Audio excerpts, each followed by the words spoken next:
प्रिय शिक्षार्थियों नमस्कार, मैं प्रेम नारायण। आज हम डीएलएड 2019 द्वितीय सेमेस्टर में विषय हिंदी पर प्रकरण वाक्य के भेद का अध्ययन करेंगे और यह जानेंगे कि वाक्य कितने प्रकार के होते हैं। तो कल हमने पढ़ा था वाक्य किसे कहते हैं और एक अच्छे वाक्य की क्या विशेषताएं होती हैं। तो कल हमने जाना था वाक्य किसे कहते हैं। तो वाक्य क्या होता है? शब्दों एवं पदों का ऐसा व्यवस्थित रूप जो एक पूर्ण भाव का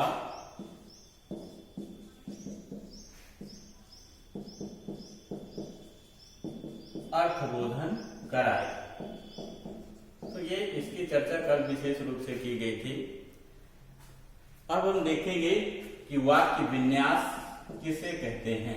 वाक्य विन्यास किसे कहते हैं? वाक्यों को शब्दों एवं पदों को व्याकरणिक दृष्टि से व्यवस्थित क्रम में रखने को ही वाक्य विन्यास कहते हैं। वाक्य विन्यास कहते हैं। और हिंदी पद क्रम के दो अंग होते हैं। हिंदी वाक्य में पद क्रम के मुख्य दो अंग होते हैं। पहला होता है उद्देश्य।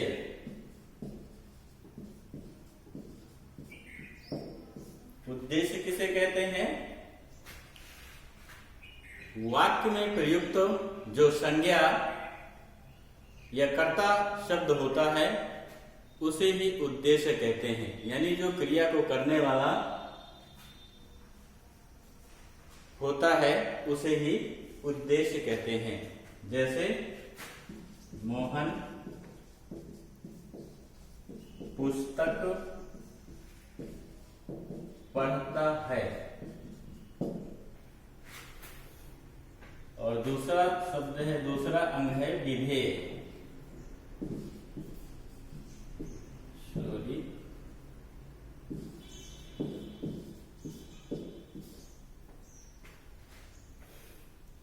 तो कर्ता या संज्ञा पद के अलावा वाक्य का जो शेष भाग होता है उसे ही विधेय कहते हैं। जैसे कि ये कर्ता है और ये भाग जो है कर्ता के अलावा शेष है वाक्य में, तो इसको विधेय कहेंगे। इसको उद्देश्य कहेंगे और इसको विधेय कहेंगे। विधेय यानी वाक्य में जिस व्यक्ति या वस्तु के बारे में कुछ कहा जाता है उसे उद्देश्य कहते हैं। और जो क्रिया या सहायक क्रिया होती है उसे विधेय कहते हैं। तो इस प्रकार से हिंदी वाक्य क्रम के दो अंग होते हैं। पहला होता है विधेय और दूसरा होता है उद्देश्य। अब पढ़ेंगे हम वाक्य के भेद। वाक्य के कई आधार पर कई भेद हैं, जिसमें से पहले हम रचना की दृष्टि से वाक्य भेद पढ़ेंगे। तो रचना की दृष्टि से वाक्य के भी तीन भेद हैं, जिसमें से पहला वाक्य है सरल वाक्य। तो सरल वाक्य किसे कहते हैं?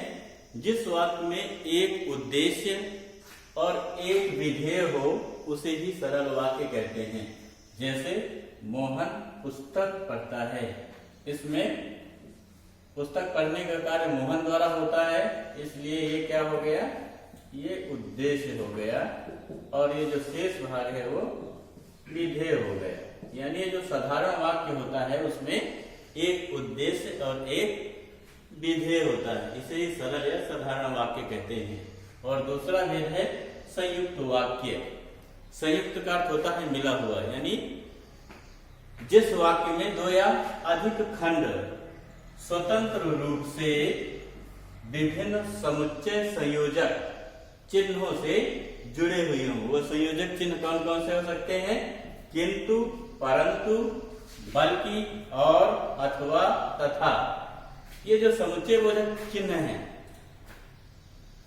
ये दो वाक्यों को जोड़ते हैं।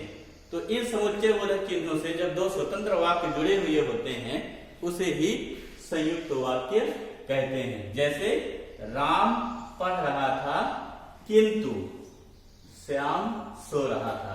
यहाँ पर राम पढ़ रहा था एक साधारण वाक्य है और श्याम सो रहा था एक साधारण वाक्य है, और वो किंतु समुच्चय बोधक चिन्ह से जुड़ा हुआ है, इसलिए ये संयुक्त वाक्य कहलाएगा। ऐसा ही ये उदाहरण भी है, राम आया और मोहन गया, दोनों स्वतंत्र वाक्य हैं और समुच्चय बोधक चिन्ह से जुड़े हुए। तीसरा प्रकार है वाक्य का मिश्र वाक्य। मिश्र वाक्य किसे कहते हैं? जिस वाक्य में एक मुख्य या प्रधान वाक्य हो और उसके अधीन एक या अधिक वाक्य हो, या जिसके आश्रित एक या अधिक वाक्य हो, उसे ही मिश्र वाक्य कहते हैं।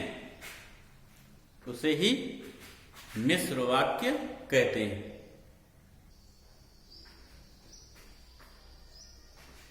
तो हम देख लेते हैं मिश्र वाक्य उदाहरण।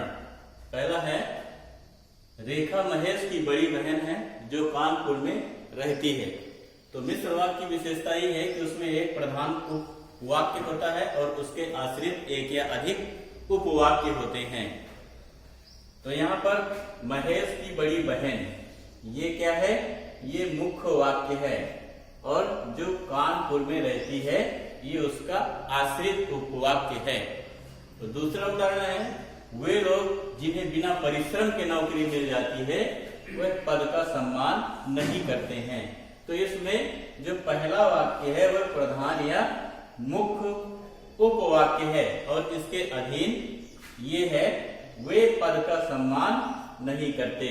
तो इस प्रकार से जिस वाक्य में एक प्रधान वाक्य हो और उसके आश्रित एक या अधिक उपवाक्य हो उसे ही मिश्र वाक्य कहते हैं। इसके बाद हम पढ़ेंगे अर्थ के आधार पर वाक्य के भेद।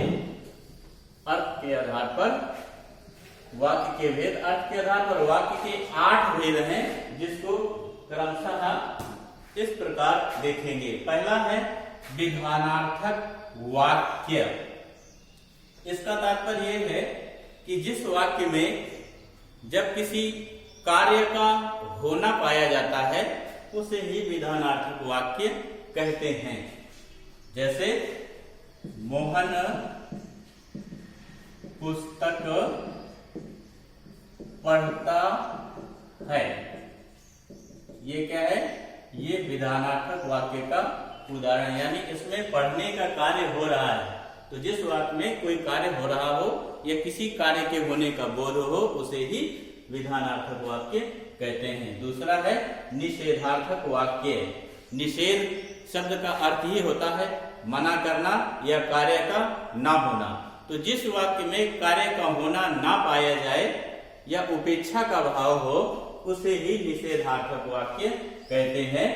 जैसे मैं स्कूल नहीं जाऊंगा, नहीं जाऊंगा। तो यहाँ पर नहीं जो शब्द है ये नकारात्मक और निषेधात्मक है, इसलिए ये निषेधार्थक वाक्य का उदाहरण है। तीसरा है आज्ञार्थक वाक्य। वह वाक्य जिसमें किसी को आज्ञा देने या उपदेश देने या निर्देश देने का बोध हो, उसे ही आज्ञार्थक वाक्य कहते हैं। जैसे उदाहरण ले लेते हैं, सुरेश पानी ले आओ। तो यहाँ पर आज्ञा दी गई है, पानी लाने की आज्ञा दी गई है इस वाक्य में, तो आज्ञा का बोध कराता है, इसलिए ये आज्ञार्थक वाक्य हुआ। चौथा वाक्य है इच्छावाचक वाक्य।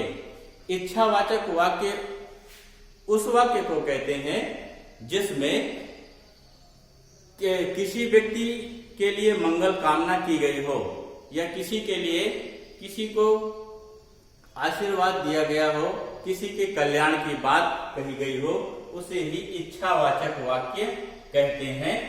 जैसे इच्छावाचक, जैसे सबका कल्याण हो, सबका कल्याण हो, सभी सुखी रहें, तुम्हें जन्मदिन की हार्दिक शुभकामनाएं। तो ये क्या है? ये इच्छावाचक वाक्य हैं। और अगला प्रकार है वाक्य का संकेतवाचक वाक्य। वह संकेतवाचक वाक्य वह वाक्य होते हैं जिसमें शब्दों के माध्यम से यह पता चलता है कि किसी कार्य का परिणाम का कारण क्या है। जैसे यदि वह पढ़ता तो अच्छे अंकों से उत्तीर्ण होता। यहां पर यदि वह पढ़ता, जो पढ़ना क्रिया है वो संकेत है।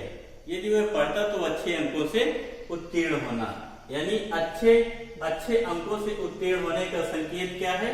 पढ़ना है। इस प्रकार से ये संकेतवाचक वाक्य कहलाएगा।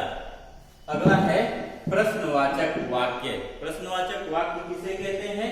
जिस वाक्य में किसी से कोई प्रश्न किया गया हो तो उसे ही प्रश्नवाचक वाक्य कहते हैं। जैसे तुम क्या कर रहे हो, तुम्हें कहां जाना है, तुम्हें किससे मिलना है, तुम वहां क्यों गए थे। इस प्रकार के जब वाक्य या वाक्यों का बोध हो तो उसे प्रश्नवाचक वाक्य कहते हैं। अगला है विस्मयबोधक वाक्य। विस्मयबोधक वाक्य किसे कहते हैं? ऐसे वाक्य जिसमें हर्ष, शोक, विषाद, आश्चर्य आदि का भाव छिपा हुआ हो, उन्हें ही विस्मयबोधक वाक्य कहते हैं। जैसे हाय ओले से फसल बर्बाद हो गई। तो यहाँ पर जो हाय शब्द है उसमें विनाश का संकेत है, इसलिए ये विस्मयबोधक वाक्य कहलाया। अगला है संदेह वाचक वाक्य। जब किसी वाक्य में कार्य करने या होने में संदेह बना रहे और किसी बात की स्पष्टता ना हो सके, उसे ही संदेहवाचक वाक्य कहते हैं। जैसे शायद वह नहीं आएगा। तो यहां पर जो शायद शब्द है वो संदेह की सूचना देता है। दूसरा उदाहरण इसका इस प्रकार से लिख सकते हैं,